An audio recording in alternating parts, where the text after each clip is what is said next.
kali double tap lah. Atau double tab ya, bukan tap ya. Tab.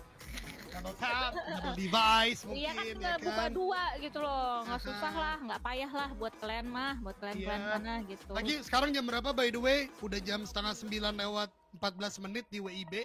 Pasti orang tua kalian sudah pulang. Nah, ambil HP-nya, nonton. Waduh. Top deh, enggak ya? Tapi dah. Flash. Mereka tidak bertemu dengan tim Talon, melainkan kali ini dengan tim Void Donkey.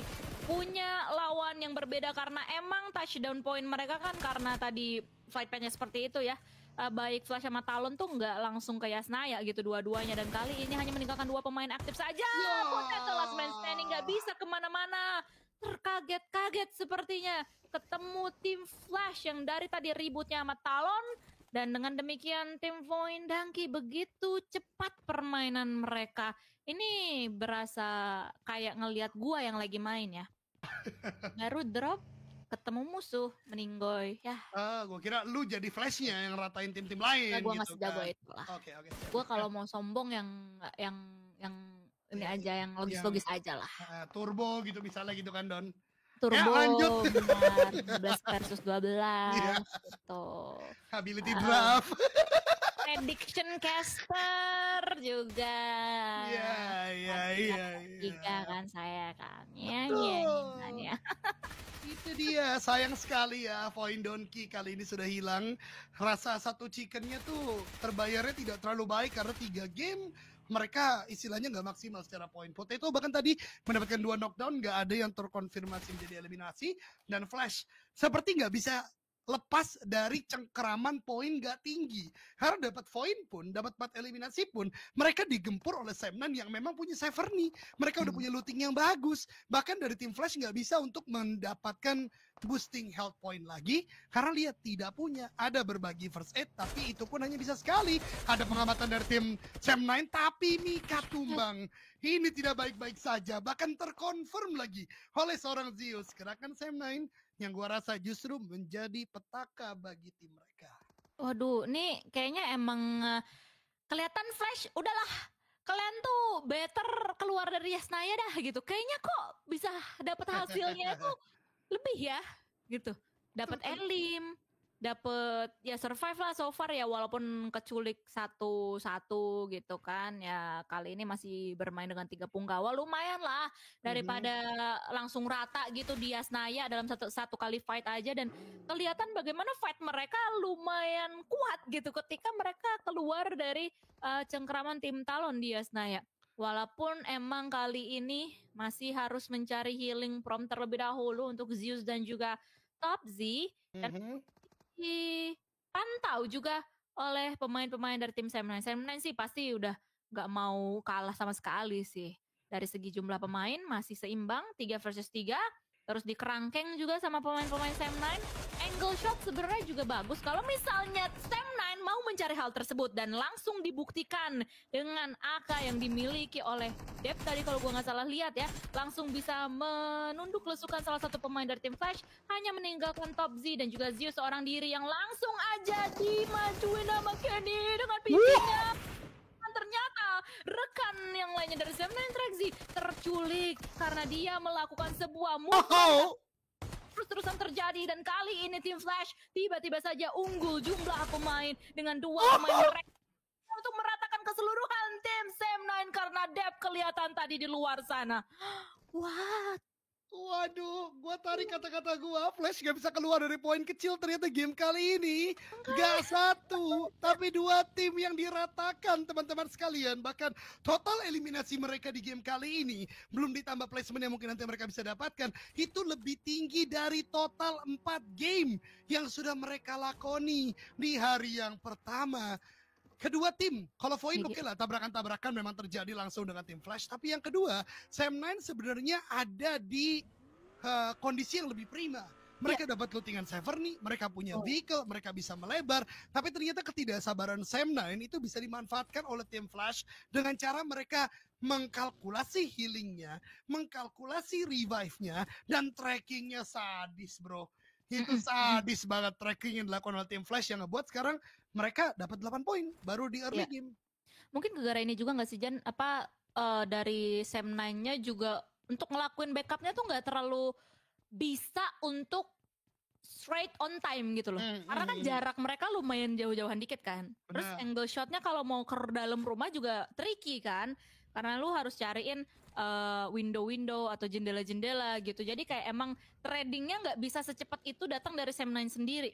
Dan mungkin juga kayaknya emang udah move apa ya? Lu tahu kan manusia kalau lagi kepepet tuh bisa aja tuh tiba-tiba ketiban duren runtuh. Nah itu dia yang terjadi sama Flash tuh kayaknya. Karena kan tadi sempet yang kita udah utarakan juga, Sam9 darahnya penuh gitu. Sementara waktu Flash juga enggak. Jadi kayak mereka ya udahlah guys, mau nggak mau udahlah ayo gitu cari entry knock, dapetin 1 knock, dan mereka nggak nunggu terlalu lama gitu. 1 knock langsung di finish, langsung dicari yang lainnya gitu. Jadi dari tim Flash kayaknya emang udah boleh nih pindah dari Yasnaya sih menurut gua. Justru pressure-nya membuka full potential ya dari tim Flash untuk melakukan fight. Karena kan 4 game mereka cuma dapat berapa tadi, 5 poin. Itu juga dari eliminasi tanggung. Kadang dapat 1, tadi di Miramar dapat 2, bahkan ada 1 game gak dapat poin sama sekali. Nah itu yang terjadi bagi Flash. Dan ya the pressure tadi, kemudian mereka ternyata, gua rasa ya Flash ini juga bukan kali pertama kok mereka main Severn nih. Ada beberapa kesempatan gue lihat Flash juga main di sana, dan ya cukup baik tadi untuk melakukan defensif ke arah Sam9 yang mungkin justru berbeda ketika tadi tim Flash yang ada di bagian pressure. Sam9 ini justru merasa di atas angin. Mereka punya seluruh resources lebih dari tim Flash, kemudian juga mereka punya manpower lebih di awal tadi sebelum akhirnya Kenny terculik, dan ya itu yang membuat akhirnya blunder yang berkepanjangan, bahkan sampai membuat tim Sam9 pun rata ke lobby. Tapi kita masih lihat apakah Flash nanti bisa bertambah poin lagi, karena peperangan dan juga perjalanan game ini masih terus berlanjut. Kodak sudah bergerak dari bagian selatan, kemudian juga gue lihat tadi zonanya agak mirip-mirip lagi, ada di bagian Rozok atas tapi cenderung ke arah bagian kiri kali ini. Jadi mungkin akan ada repetitif late game yang terjadi. Gue harap Boom setidaknya bisa masuk late game, karena Rozok mereka miliki. Sayang kalau lagi-lagi mereka nggak dapat poin sebagaimana game Erangel di game keempat tadi, Don. Iya, selain Rozok juga mereka dapatkan, timing rotasi pun juga mereka dapatkan, dan kalian sudah bisa melihat bagaimana mereka udah standby itu di tengah-tengah gitu. Jadi kayak in terms of posisi dan juga timing sebenarnya Boom Esports unggul. Tapi sampai stage pertama aja. Stage kedua ya geser lah guys, geser dikit yuk geser tuh, karena emang zonanya begitu jahat sebenarnya. Ketarik banget ya menuju ke bagian barat, sehingga akan terjadi keramaian lalu lintas yang bisa kita laporkan di sini yang terjadi di Erangel dari bagian timur. BTR Talon dalam satu rotasi yang sama harusnya ya datang dari bagian timur, dan kita tunggu nanti tim-tim mana aja yang akan memainkan pinggiran-pinggiran zona. Karena terpantau tadi tim-tim yang udah berada di bagian tengah stage pertama ini udah geser ke tengah lagi di stage yang kedua ini, seperti halnya 69, RRQ dan juga Boom Esports. Sementara waktu mungkin tim-tim yang di belakang mereka yang akan memainkan bagian-bagian pinggir, seperti halnya tadi yang gue sempat sebutkan, Talon mungkin, atau BTR, atau justru kayak Strangers atau tim Secret. Gak menutup kemungkinan juga tim OZTH, karena OZTH pun juga melakukan super late rotation keluar dari Milta Power. Sekarang masih di bagian Blue Zone dan akan coba untuk membuntuti bagian tenggara atau timur dari zona ini. Tapi dari semua pihak yang tadi disebutkan oleh Dona Fiska ya, ini Vampire gue suka banget pergerakannya. Nggak hanya asal main tengah, tapi mereka juga catch up ke arah bagian jembatan. Karena kalaupun nanti apes-apesnya zona shifting lagi ke selatan, mereka punya escape plan-nya, mereka punya escape route-nya untuk kembali ke arah bagian Pulau Giorgio Polo. Walaupun kembali lagi mungkin tidak aman gitu ya, tapi lihat cara mereka rotasi. Swap tadi maju terlebih dahulu, karena dia tidak terlalu terlihat dari yang lain, dan ketika terdengar Swap akan datang 3 teman lainnya. Swap siap melakukan bala bantuan ketika Kwan Ji tadi dari tim Viking mau melakukan tembakan karena player-player Vampire lainnya udah siap Swap tadi. Tapi kita berpindah ke bagian Yoru yang terlambat keluar dari bagian Kup Ardi, justru menjadi mangsa bagi seorang GK. Boychill turun, beberapa player dari tim Talon pun ternyata tidak mampu untuk membalaskan knockdown ke bagian Yoru. Bahkan Lennox begitu terbuka melakukan fight dengan satu player dari tim Secret, itu Trunk 6. Trunks. Dan Trunks juga untungnya masih bisa dibalaskan oleh seorang Misery. Tapi secara manpower, tim Secret kali ini unggul jumlah 3 melawan 2. Apakah bisa Talon keluar dari situasi seperti ini? Boychill tumbang. Ini menjadi dari difficulty hard menjadi ekstrim. Karena Misery is the last man standing. Dicari oleh player-player tim Secret. Dan tidak butuh waktu lama. Talon tanpa gangguan flash. Mereka bertemu dengan tim Secret dan rata pulang ke lobby. Ekstrimnya belum ekstrim plus ya bang? Belum, itu 90 FPS jadi ya. Oh iya. Belum plus saya, mungkin plus kalau misalnya ada third party, fourth party, nah, mungkin ya ekstrim plus lah ya. Aduh. Tapi, nah ini dia yang kita tunggu-tunggu, kita nantikan update zona berikutnya yang menuju ke arah utara di bagian atas. Kita bisa lihat bagaimana banyak sekali tim yang di bagian-bagian pinggiran zona ini langsung tuh ngambil vehicle mereka masing-masing. Langsung ancang-ancang bergerak begitu cepatnya ketika zona ke reveal. Sama seperti halnya dari tim IE, kelihatan pergerakan mereka di-braided aja oleh seorang Krypton. Oh, akhirnya Krypton ini ya, kelihatan di depan layar kaca kita. Dari game keberapa, Jan? Game sebelumnya, game keempat sudah bermain. Ya. Oh, gantiin Gotrins. Iya. Irangel berarti Irangel tadi ya. Miramar belum bermain sama sekali. Tadi nge-braided sama seperti halnya BTR yang di-braided oleh pemain-pemain dari tim RRQ. Satu pemain tumbang tapi satu line up. Dua pemain dari tim RRQ. Itu berarti spray transfer yang dilakukan oleh Rezi berhasil untuk menumbangkan dua pemain sekaligus dari tim RRQ. Tapi trading dengan begitu cepat yang dilakukan oleh Nerpeko dan juga pemain yang lainnya dari tim RRQ yakni Genfos berhasil untuk memulangkan pemain-pemain dari tim BTR. Tapi ternyata Arena berada di sini langsung mau menerobos pertahanan dari tim RRQ yang lagi tidak siap sama sekali akan kedatangan third party. Bahkan fourth party is coming in. Tim Secret juga join. Tim Flash juga mengamati RRQ yang baru saja berhasil untuk menaklukkan robot merah Bigetron. Kali ini menyisakan Nerpeko seorang diri. Melakukan pengamatan ke seorang Tiger X, dapatkan satu. Sakura dan Joker mendekat. Smoke dikeluarkan. Dikukah? Tidak, ternyata tidak bisa. 2 melawan 1. Seorang Nerpeko sulit sekali karena dalam terrain yang tidak terlalu baik juga. Lagi-lagi tim Indonesia cukup kelimpungan di game kali ini. Dan lagi-lagi dua tim besar yang tumbang terlebih dahulu. Talon pun juga demikian. Sudah ada 3 tim, 4 mungkin ya dari Indonesia yang sudah dipulangkan ke lobby.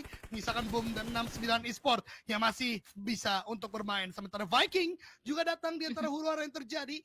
Arena baru mendapatkan kejayaan meratakan player RRQ. Mendapatkan tadi 1 atau 2 player Bigetron. Kali ini datang Viking dan meratakan mereka juga. Pertemuan utara yang tidak terelakkan membuat banyak tim tiba-tiba pulang ke lobby. Instan karma ya tadi dari IE. Iya. Gangguin RRQ, digangguin Vikings, langsung habis ngelibas 1-2 tim tadi, dilibas habis karena emang balik lagi Vikings mengimplementasikan apa yang diimplementasikan oleh IE beberapa saat yang lalu, gimana mereka menginvasi posisi dari IE yang nggak siap pastinya ya, karena mereka lagi riset situasi dan lagi-lagi IE tim reseh, semuanya diresehin. Cuman ya itu dia tadi seperti yang kita lihat sampai situ aja perjalanan mereka. Kalau mereka masih berempat bisa survive sampai akhir ya mungkin beda ceritanya. Atau mungkin mereka bisa dapetin hasil yang lebih maksimal lagi dari ini. Tapi kita update terlebih dahulu mengenai zona kita selanjutnya. Yang ketarik menuju ke arah agak-agak kiri atas. Dan kita bisa melihat bagaimana pergerakan tim Vampire yang udah bisa mengamankan bagian barat tersebut. Dan juga ada semua tim seperti halnya Secret dan juga Osja Thailand yang udah mulai berbondong-bondong. Langsung aja bergerak menuju ke arah center dari circle ini. Pergerakan Vampire pragmatis saja, nggak perlu seksi, nggak perlu terlalu standar standar template aja pergerakan mereka. Ya mencari titik kosong, berharap itu masuk ke dalam zona, nggak perlu perang yang nggak usah perang, merapat di kompon bukan sesuatu yang memalukan istilahnya. Dan itu yang mereka lakukan. Vampire ini berbahaya, ini menjadi satu signal atau warning sign yang begitu besar bagi tim-tim SEA lainnya karena permainan mereka seperti sangat adaptif di seluruh kondisi yang terjadi di pergerakan atau permainan PUBG Mobile setiap rondenya gitu loh. Dan itu membuat mereka ini bahkan punya chance tinggi juga nih. Chicken Dinner gua rasa yang bisa mengganggu Vampire adalah kedatangan Todak yang mungkin tidak diduga-duga, dan Ozja Thailand kalau mereka berhasil menang lawan Flash. Selebihnya nggak ada gangguan berarti sejauh ini, terutama di zona ini untuk tim Vampire. Mereka nyaman aja punya kompon. Tapi kita berpindah ke arah bagian The Xavier, tim yang juga terbayang-bayangi dengan underperform di hari ini, menghadapi 69 Esports Sondara. Mantan player Astrum Deus ditumbangkan menjadi eliminasi pertama bagi The Xavier. Ini pun tim yang lagi butuh poin, karena tidak hanya tim Flash, tim Xavier pun nggak menunjukkan performa yang bagaimana gitu loh di hari yang pertama kali ini. Iya, ini mereka masih berada sekali lagi ya di bagian-bagian selatan dari zona. Dan 69 Esports kita lihat agak-agak ngepok sedikit, poking sedikit menuju ke arah The Xavier yang emang keluar kilir depan muka mereka juga. Karena emang The Xavier ini lagi kesulitan ngebuka jalan sih, karena kan mereka masih berada di bagian luar dari zona ya. Pengen ngebuka jalan digangguin sama 69 yang sekarang sih so far so good ya. Cuman ternyata di bagian sisi utara sempat diceritakan sedikit juga tadi oleh Eldoge bagaimana Ozja TH berada berdekat-dekatan sama tim Flash. Kali ini adu tembak antara mereka semuanya, Strangers dan juga Boom Esports pun juga adu tembak. Dan sekali lagi berbagai macam perang akan terjadi secara simultan kali ini. 69 Esports pun juga adu tembak dengan tim Todak. Dan trading masih bergulir antara mereka berdua. Tensky kalah duel kali ini, hanya meninggalkan satu pemain dari tim Todak yang melihat menuju ke arah Krypton. Tapi ada satu tembakan dari belakang sana yang datang dari The Xavier yang menyudahi perang antara Todak dan juga 69.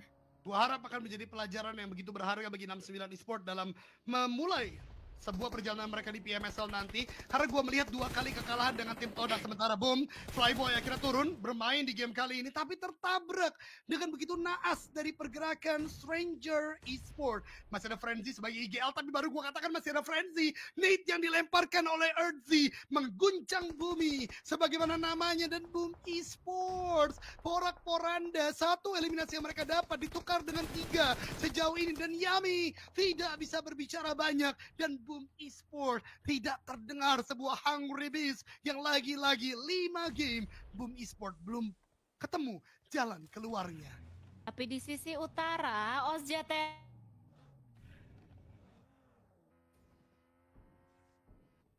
Alright, kita lanjutkan di sisi utara. Tadi Ozja yang dikatakan oleh Dona Fiska ternyata tereliminasi, dipulangkan semuanya, tidak nampak lagi player dari Ozja Thailand karena memang Flash ketika mereka lepas dari gencatan Talon, mereka bermain dengan muscle memory yang begitu baik di game kali ini. Mereka dominan di bagian utara, bahkan Flash sudah mengumpulkan 9 total eliminasi. Tapi sebuah kekhawatiran gua kembali muncul, Vampire kembali menjadi tim penguasa utara yang tidak main-main. Mereka masih mempunyai setidaknya 3 manpower untuk melakukan penjegalan bagi siapapun yang coba masuk.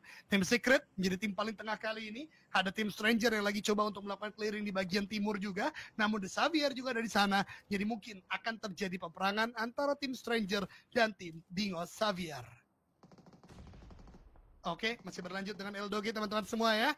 Kita masih menunggu Dona Fiska, Stranger Esports masih mengamati, ada Flash juga yang datang. Ini Flash terlalu luas, gua rasa nggak main di bagian utara saja karena dia tahu ada Vampire. Ternyata Vampire masih lengkap dengan 4 player, mengamati pergerakan Stranger pun juga dari tim The Xavier. Tapi Vows justru yang tumbang. Terlalu banyak pergerakan, over movement gua rasa dari Flash, menyisakan Zeus yang bahkan Zeus pun harus touchdown di bagian luar. Kadang-kala inilah yang kita butuh, player sekaliber Potato bisa mencari titik tengah ketika udah nggak mungkin masuk dari bagian pinggir. Flash gagal melakukan itu, tapi apakah Zeus bisa menjadi Kenny sebagaimana di Miramar sebelumnya melakukan backstep dari bagian belakang, karena tim-tim di depannya pun lagi sibuk untuk melakukan movement masuk ke dalam zona. Xavier dipantau oleh Stranger, belum ada konektivitas ammo atau peluru dari Stranger, masih sangat aware ke arah bagian belakang juga. Sulit gua rasa Flash untuk bisa masuk ke arah bagian late game karena memang penjagaan sudah terlalu dominan dilakukan oleh tim Stranger Esports. Masih berlanjut teman-teman semua. Stranger Esports akhirnya mencoba untuk masuk, tapi Zeus ternyata lobby yang dari tadi menjaga di bagian belakang tumbang juga dengan pantauan Zeus yang begitu on point. Namun Blue Zone akan mendorong, akan menggunakan sebuah vehicle masuk ke dalam zona, tapi DPS-nya udah nggak main-main. Namun Zeus micro movementnya dia mundur kemudian masuk di titik yang lain. Ini patut untuk diapresiasi. Masih mencari titik mana yang bisa dimainkan, akan menunggu terlebih dahulu karena Stranger juga udah siap untuk melakukan revive. Tadi kembali menjadi 3 player. Zeus akankah maju ke arah pertahanan dari tim Stranger? Tabrakan tidak ada yang kena. Zeus masih cukup bingung, berputar-putar dia mencari gimana kan lobby tertabrak. Zeus dapatkan 1, mungkin mencari yang kedua, tapi kendaraan sudah sangat berasap. Datang The Xavier juga, dan The Xavier lah yang menjadi eksekutor bagi tim Flash, meratakan Flash pulang ke lobby.